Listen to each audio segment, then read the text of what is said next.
Hello everyone, welcome back to my channel. After completing parts of speech in my previous video, in this video I just want to share some tricks of the parts of speech. Okay, now let's have a look of tricks of parts of speech. जैसे कि मैंने अपने पहले video में parts of speech से related parts of speech के बारे में डिफाइन और इसके एक्सप्लेनेशन के बारे में डिस्कस किया है। इस वीडियो में हम ये देख सकते हैं कि tricks of parts of speech किस तरह हम लोग यूज़ कर सकते हैं सिर्फ काइंड्स को रिमेंबर करने के लिए। ठीक है, अगर पहला हम देख लेते हैं फॉर एग्जांपल नाउन, तो नाउन के 5 काइंड्स होते हैं अकॉर्डिंग टू ट्रेडिशनल ग्रामर, वो हमें इजीली याद हो जाता है। Proper noun, common noun, collective noun, matter noun and mistake noun. ठीक है, but modern according to modern grammar we have only 3। According to traditional grammar only there are the 5 kinds of noun.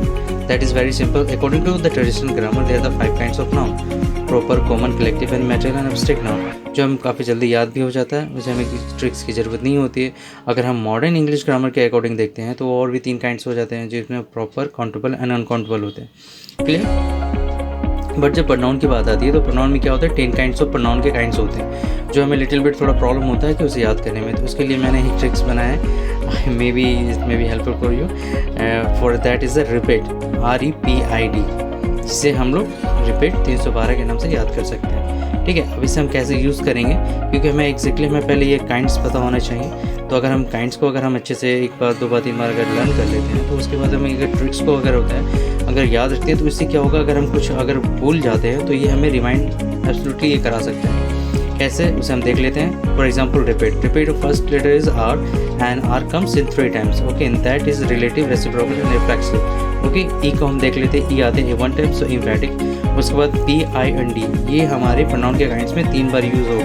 Okay, और तीनों बार ये 2-2 करके आएंगे। तो अगर हम देख लेते हैं P, तो P कितने बार आएंगे, 2 बार। तो P से हमें याद रखना होगा पर्सनल एंड पॉसेसिव। I से हमारे क्या हो जाएंगे, 2, indefinite and interrogative. And D4 क्या हो गया, डिस्ट्रीब्यूटिव एंड डेमोन्स्ट्रेटिव। ओके, इस ट्रिक के माध्यम से हम ये प्रोनाउन के 10 काइंड जो है उसे हमें ईजिली लर्न कर सकते हैं। और हमें अगर कहीं भूल भी जाए तो हम ये जस्ट ट्रिक लिख लेते हैं तो उसके अकॉर्डिंग हम ये 10 प्रोनाउन के ये 10 काइंड्स हमें अच्छे से याद हो सकते हैं। ओके, उसके बाद हम देख लेते हैं एडजेक्टिव में भी सेम 10 काइंड्स होते हैं जो हमें थोड़ा याद करने में प्रॉब्लम हो सकता है। तो उसके लिए मैंने एक ट्रिक बनाया, PEN-DIQ।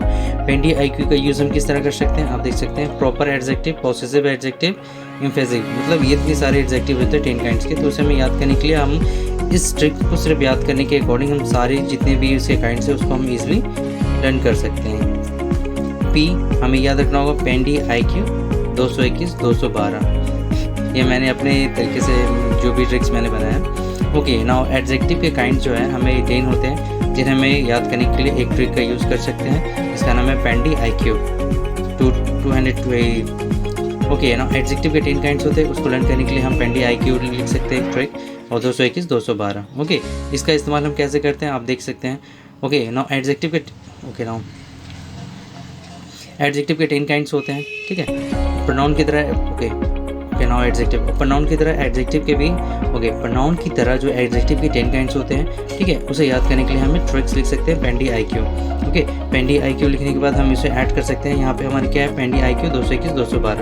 ओके, तो इसके हमने P क्या करना है, P हमें समझ में आ जाना है कि P हमें 2 बार यूज़ होने हैं इस काइंड्स में। तो proper adjective and possessive adjective हो जाएंगे। E से हमारा हो जाएगा emphatic adjective and exclamatory adjective. N4 हो जाएगा एडजेक्टिव ऑफ नंबर। D4 हमारा हो जाएगा डेमोन्स्ट्रेटिव एंड डिस्ट्रीब्यूटिव। I4 हमारा हो गया इंट्रोगेटिव एंड Q 2 बार है, यानी adjective of quality and adjective of quantity. Okay, ये एडजेक्टिव के हमारे काइंड्स हो गए जो हमें ट्रिक से थोड़ा हम काइंड्स अगर भूल भी जाएँ तो ये ट्रिक्स हमें भूलने नहीं देगा अगर हमें थोड़ा भी याद रहा तो। उसके बाद हम देख लेते हैं वर्ब के कितने काइंड्स होते हैं, 2 होते हैं। There are the 2 kinds of verb, main verb and helping verb. Main verb के अंदर 2 काइंड्स आ जाते हैं, ट्रांसिटिव और इंट्रांसिटिव। ओके, एडवर्ब के 9 काइंड्स होते हैं, उसके ट्रिक मैंने बनाया है DP में फेटना R2, जो काफ़ी ईजिली हमें लर्न हो सकता है। ठीक है, अब इसे हम देख लेते हैं। D4 हो गया adverb of degree, P4 adverb of place, M4 adverb of manner, F4 adverb of frequency, I4 interrogative adverb, T4 adverb of time, and it means the adverb of negation and affirmation, and the last one is the adverb of reasons and relative adverb. Okay, that is R2. DP में fit ना R2, clear? उसके बाद हम देख लेते हैं conjunction. Conjunction में 2 ही kinds होते हैं, ठीक है। प्रीपोजिशन में तो होते ही नहीं, प्रीपोजिशन में तो अलग से डिवाइड किया जो हमें याद हो जाता है। और कंजक्शन देख लेते हैं, कंजक्शन में कितने होते हैं। कंजक्शन में हमारे 2 काइंड्स होते हैं। There are 2 kinds of ordinary conjunctions. Conjunction के 2 काइंड्स होते हैं, ओके। प्रीपोजिशंस के काइंड्स की ज़रूरत नहीं होती, क्योंकि ऐसे ही प्रीपोजिशंस में हमें ज़रूरत नहीं होती है स्ट्रिक्ट से। कंजक्शन देख लेते हैं। कंजक्शन में 2 काइंड्स होते हैं, coordinating conjunctions and subordinating conjunction, okay. और इंटरजेक्शन तो as we know that certain expressions जितनी भी होते हैं वो सब इंटरजेक्शन के अंदर आते हैं। I hope you may like the video.